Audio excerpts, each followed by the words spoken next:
First to Trump's Gaza plan, now to remove Palestinians, resettle them permanently elsewhere and turn Gaza into the Riviera of the Middle East. How has that been received? Depends on who you ask. Some say, look, this is kind of a thought bubble from somebody who, well, doesn't know a lot about a lot of things when it comes to diplomacy, but he does understand real estate development. Give him his due. He knows how to build hotels and golf courses. So that's where his mind immediately went. Others say, no, you're being too charitable. Here is the President of the United States talking about ethnic cleansing, getting Palestinians out of Gaza and handing it over to international developers and saying, you go and live your life somewhere else in Egypt or Jordan. The regional reactions have been fascinating. A lot of experts and analysts, though, Meredith, are saying, look, to call it a plan is really going too far. You open the hood, there's nothing under there.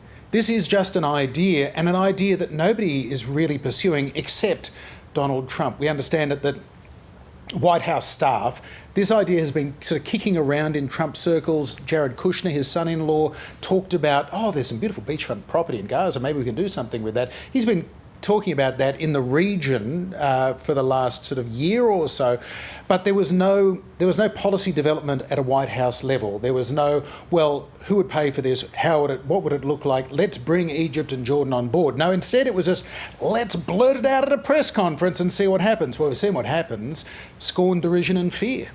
Meanwhile, the USAid agency that should be playing an important part in rebuilding Gaza has been all but abolished. What's happening there? Yeah, whereas Trump doesn't really have the power to take over Gaza as he described it as, he has got the power and the power to empower others like Elon Musk, the world's richest man, who is now his sort of special go-to man on all of this, to be a wrecking ball through the American federal government. They want to cut the $7 trillion federal budget by about $2 trillion, including getting rid of agencies like USAid, which is the biggest aid agency in the world, effectively. It's separate to the State Department.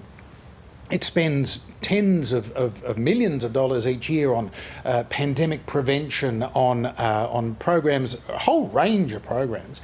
But the Trump White House has identified, here's some money that was spent on a transgender musical, let's get rid of the whole thing. They highlighted about, what, $4 million worth of questionable, sort of politically correct woke programs, some of which have nothing to do with USAID at all. Some of them are State Department, some of them just apparently fictional. And yet they're using this to justify getting rid of this entire organisation, which means that as of now, 10,000 people who work for USAID around the world can't get onto their computers, they can't administer drugs, they can't hand out contraceptives, they can't do any of these things. So it's a huge blow for them. And you've been talking to a former head of the agency who's dispelled some of the myths around Elon Musk.